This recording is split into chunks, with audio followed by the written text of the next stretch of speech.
engineers do it. Before we start today's video, I would like to ask all my viewers to subscribe to my YouTube channel How Engineers Do It. So share the video among all of your friends and also hit the bell icon to never miss another update. Hello friends, this is Mohammed Shakil here from How Engineers Do It, and in this video we are going to learn how we can create a very interesting dynamic dashboard which has multiple slices. So let's quickly see how this dashboard works.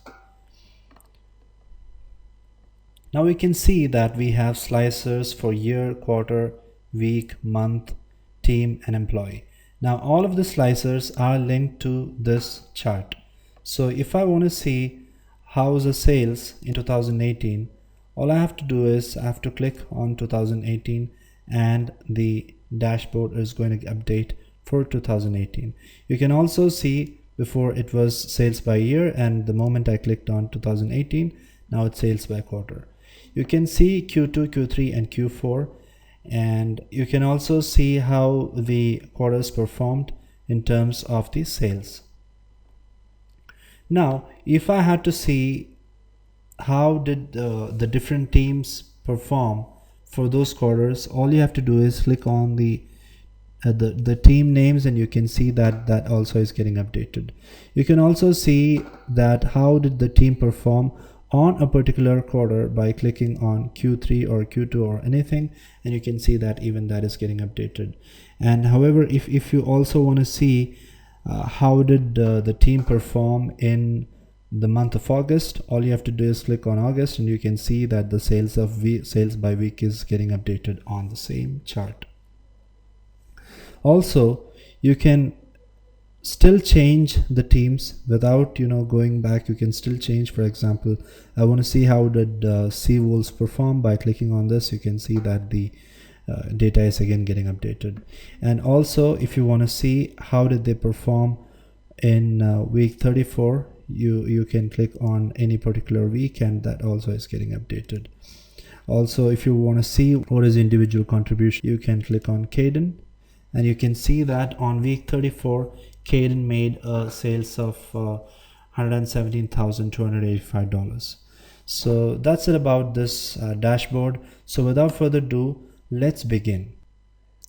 This tutorial has 7 steps and we are in step number 1, that is creation of pivots. So let's try and understand what are the different steps to be done in creation of pivots. Now I'm back to the sheet and I'm going to create a fresh sheet with the name pivot. Alright, now what I'm going to do is I'm going to click on any part of the table and I'm going to go to insert pivot table and existing worksheet, click on the select source button and go for pivot, and let me click on the third row over here. I'll tell you why I've selected the third row and not the first row, and the first column third row. I'm clicking on OK and I have the pivot instance being created here. Now let's first pull the year in the row and the sales,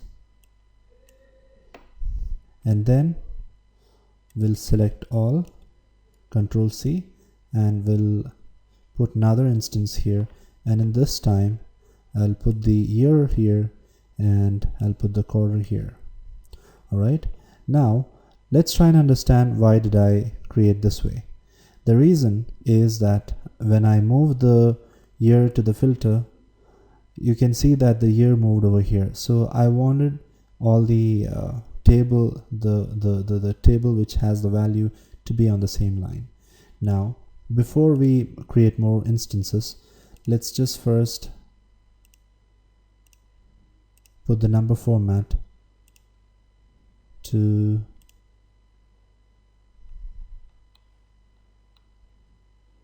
English Australia or English anything is fine. So I'll put it to dollars. So for simplicity, let me just delete this and let me go over here, analyze, design and of the rows and columns, Control C, Control V, and put the year over here, and put the quarter here, and select this part, Control C, Control V, and this time put the year back here, and put the quarter here, and the month here, and again the same drill, Control C, Control V, this time put the quarter back, put the month over here, and put the week over here, and again use the Control button, Control Shift button, Control C, now again Control V, and this time put the month back in the box and the week in the filters, and finally the date over here. Now in the date there is a little trick, so you just need to put the year and quarters back here and go for right click here and use the ungroup button in order to ungroup it. Now the first part, that is a creation of pivot, is done, and that's all about this part of the tutorial. Hope you enjoyed and stay tuned for the next part.